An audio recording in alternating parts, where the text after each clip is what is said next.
Olá! Hoje a gente vai mergulhar numa das imagens mais queridas e fortes da nossa fé, a do bom pastor. E para começar, vamos pensar numa coisa. Sabe aquela sensação de estar meio perdido ou desorientado? Aqueles momentos em que a gente olha para frente e o caminho parece meio nublado, sem a gente saber direito para onde ir.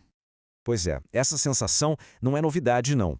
O Evangelho de Mateus descreve as multidões que Jesus encontrava exatamente assim, cansadas e abatidas como ovelhas que não têm pastor. É uma imagem que fala muito, né? De um cansaço, de uma falta de direção. Vamos entender um pouco melhor essa condição. O que significa na prática viver como ovelhas sem pastor? Olha, essa não foi uma experiência de um dia só. Se a gente olhar para a história, vamos ver que várias vezes o povo de Deus se sentiu exatamente assim, sem rumo, meio perdido, clamando por uma liderança de verdade. Mas, sabe, bem no meio desse clamor todo, uma promessa sempre ecoou. O profeta Isaías já anunciava que Deus escuta essa angústia. Ele garante: esse pedido por um guia não vai ficar sem resposta. Então, como é que essa promessa se cumpre? A resposta de Deus para esse anseio todo não é um conceito, uma ideia, é uma pessoa. Uma resposta que vem da compaixão mais genuína. E aqui, olha, é o ponto de virada.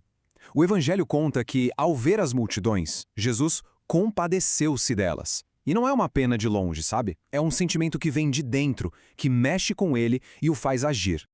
E essa compaixão se transforma em ações bem concretas, cumprindo o que os profetas diziam.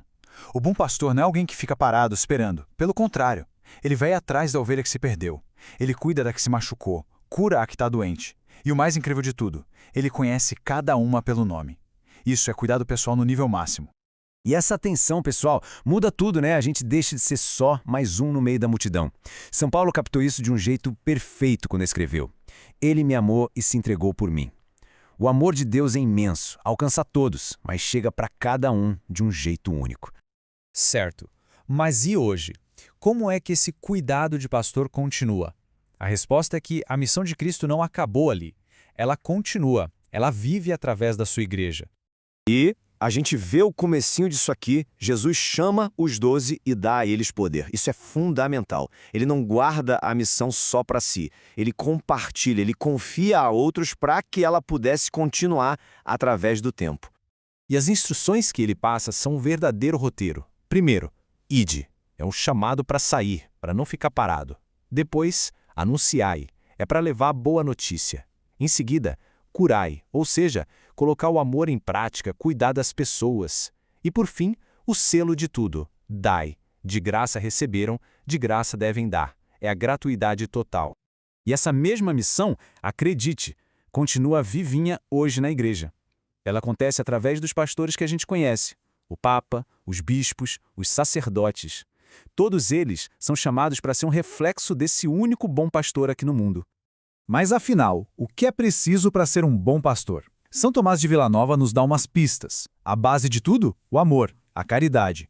Foi a única coisa que Jesus perguntou a Pedro. Depois, vem a vigilância, que é estar perto, atento, a doutrina, para alimentar com a verdade.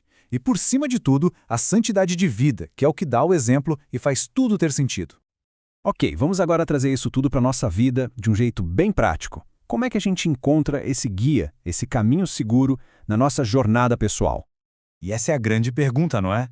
No meio de tanta correria, de tanto barulho, das nossas próprias confusões, como é que se acha essa orientação segura? Bem, a tradição da igreja oferece uma ferramenta muito concreta para isso, que é a direção espiritual. Pense nela como uma voz amiga que abre horizontes novos. Não é alguém que vai tomar as decisões, mas alguém que tem uma graça especial para ajudar a gente a enxergar nosso próprio caminho com mais clareza. E por que isso é tão importante? Porque, vamos ser sinceros, tentar ser o nosso próprio guia é uma cilada. A gente perde objetividade, as nossas paixões acabam atrapalhando a visão e o caminho fica todo embaçado. A gente precisa de um olhar de fora, de alguém com mais experiência. E para a gente entender como a escolha do guia certo é decisiva, basta olhar para duas histórias bem conhecidas. De um lado, o filho pródigo. Ele volta para o pai, o pastor de verdade, e o que ele encontra? Paz e a chance de reconstruir a vida. Do outro lado, Judas. Ele procura ajuda no lugar errado, houve isso é problema seu, e o resultado é o desespero. A escolha faz toda a diferença. E para fechar, fica essa imagem poderosa de São João Clímaco. A alma que tem um bom pastor chega segura ao porto, igualzinho a um navio com um bom timoneiro. Então a reflexão que fica para a gente é: quem é que está segurando o leme da nossa vida final?